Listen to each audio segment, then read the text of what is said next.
وقت کم ہے، میں آپ کو ایک واقعہ سناؤں اور سناتا رہتا ہوں جنازے جب ہوتے ہیں۔ ہمارے اولیاء کرام میں ایک نام آتا ہے خواجہ قطب الدین بختیاری کاکی رحمہ اللہ تعالی، بہت بڑے پائے کے بزرگ گزرے ہیں، بہت بڑی ہستی گزری ہے یہ۔ فرمایا ان کا جب دنیا سے جانے کا وقت آیا اور انہوں نے جو زندگی گزاری تھی، جو انہوں نے زندگی کے لمحات گزارے تھے، جس طرح اللہ نے پیدا کیا ہماری زندگی کو جس مقصد کے لیے، اسی مقصد کو سامنے رکھ کر جب زندگی گزاری، اس کا نچوڑ انہوں نے جو اپنے وصیت میں لکھا، وہ ساری زندگی کا نچوڑ کہ میں نے زندگی کیسے گزاری ہے، اس کو آخر میں 3 لائنوں میں لکھا۔ جب ان کا انتقال ہوا اور جب جنازہ لایا گیا، صبح کے وقت جنازہ لایا گیا اور اس کے جنازے میں حضرت خواجہ قطب الدین بختیاری کاکی رحمہ اللہ کے جنازے میں جو حضرات اور جو لوگ جنازے میں شرکت کرنے کے لیے آئے تھے، حضرت مولانا مناظر احسن گیلانی رحمہ اللہ تعالیٰ نے لکھا ہے ان کے جنازے میں جو لوگ آئے ہوئے تھے اس میں 15,000 محدثین تھے، 15,000 صرف محدثین تھے جن کو حدیثیں یاد ہوتی ہے، لاکھ حدیث، ہزاروں کے حساب سے حدیثیں یاد ہوتی ہے، حدیثوں پر عبور ہوتا ہے، یعنی ہماری طرح چند صورتیں یاد۔ 15,000 محدثین تھے، 50,000 قاری قرآن تھے، 80,000 ناظرہ قرآن تھے، اور باقی مجمع کتنا ہوگا؟ اتنا بڑا مجمع ان کی جنازے میں آیا ہوا تھا۔ اس زمانے میں نہ ریل تھی، نہ گاڑیاں تھی، نہ یہ چیزیں تھی، کہاں سے اتنے لوگ آئے؟ آج تو ہم جنازے میں پہنچ نہیں پاتے ہیں، اگر 10:30 بجے 11 بجے جنازہ ہوتا ہے تو ہم دوڑ کے پہنچتے، مشکل سے پہنچتے ہیں، اور اس زمانے میں ان کا جنازہ پڑھنے کے لیے 15,000 صرف محدثین ہیں، 50,000 قاری قرآن اور 80,000 کا مجمع ناظرہ قرآن پڑھنے والا ہے، اور اس کے علاوہ کتنا بڑا مجمع ہوگا؟ اتنا بڑا مجمع جنازے میں ہے، اور جنازہ بیٹھا ہوا ہے، لوگ انتظار کر رہے ہیں اب جنازہ پڑھا جائے گا۔ اور ایک صاحب آگے نکلے اور ان کے جنازے کے پاس سے پرچی اٹھائی، ابھی میرے ہاتھ میں جو پرچی ہے اس طریقے سے پرچی ان کے جنازے سے اٹھائی، اس میں لکھا ہوا تھا حضرت نے میرا نماز جنازہ وہ شخص پڑھائے گا جس کے اندر 3 شرطیں پائی جائیں۔ ہر ایک کو میرا جنازہ پڑھانے کا حق نہیں ہے کہ جو آئے اور اپنی مرضی سے پڑھا دے گا۔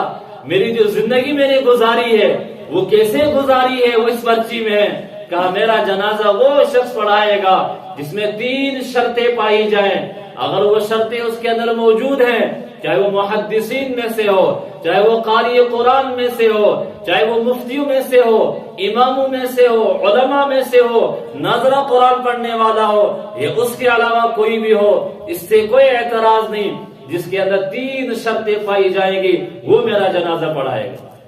اب سامنے ایک شخص نکلا، اس نے وصیت پڑھی، وصیت نے پہلی وصیت لکھی ہوئی تھی میرا جنازہ وہ شخص پڑھائے گا کہ کبھی زندگی میں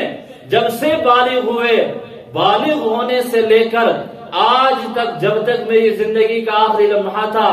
آخری نماز تھی، آج تک کبھی بھی اس کی نماز تو دور کی بات ہے تکبیر اولا بھی نہ چھوٹی ہو۔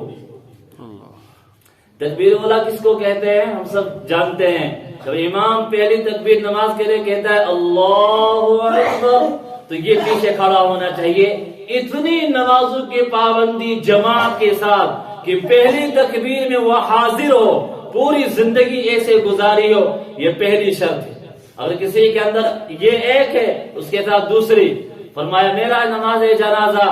وہ شخص پڑھائے گا کہ جس نے کبھی زندگی میں جب سے بالغ ہوا تب سے لے کر آج تک اس کی تہجد کی نماز قضا نہ ہوئی ہو۔ ہمیں تو فرض نماز نصیب نہیں ہوتی ہے،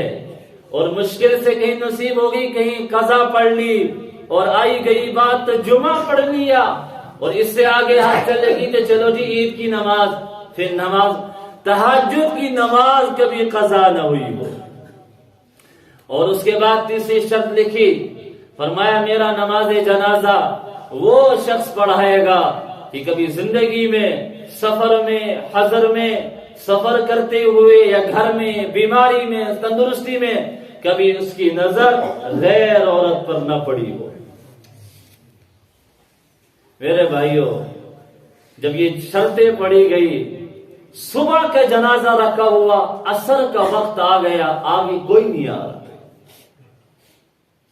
سب کو پتا تھا، مفتی بھی جانتے تھے، قاری بھی جانتے ہیں، کبھی نہ کبھی تہجد تو چھوٹی جاتی، کبھی نہ کبھی تو تکبیر اولا چھوٹی جاتی، وضو کرنے میں لگے تب تک ایک رکعت ہوگی۔ اچھا، کبھی نہ کبھی انسان بیمار ہے، کہیں ہے، کچھ بھی ہے، کبھی نہ کبھی نظر تو پڑ جاتی۔ ہم نے تو کبھی جھکائی نہیں نظریں، ہمارے یہاں تو یہ سوال ہی پیدا نہیں ہوتا ہے کہ کبھی نظریں بھی جھکانی ہوتی، یہ بھی اللہ کا ایک حکم ہوتا ہے۔ سب سناٹا چھایا ہوا ہے، سارا مجمع پریشان حال ہے، عصر کا وقت آ گیا۔ عصر کے وقت ایک بندہ آگے نکلا، ایک بندہ نکلا، حالانکہ اتنا بڑا مجمع ہے، لاکھوں سے بڑا ہو چکا ہے، تقریباً 1.5 یا 2 لاکھ کے قریب ہو چکا ہے مجمع، لیکن جنازہ پڑھانے کے لیے کوئی نہیں آیا۔ عصر کے وقت ایک شخص نکلا اور آ کر جنازے سے جو کفن دیا ہوا تھا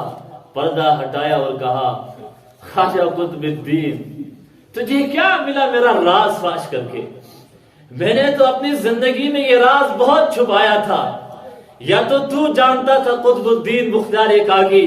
یا میرا پروردگار جانتا تھا، اور کسی کو یہ علم نہیں تھا کہ یہ تکبیر اولیٰ کی بھی پابندی کرتا ہے، تہجد بھی پڑھتا ہے، اور اس کی نظر کسی نے پڑتی بھی نہیں۔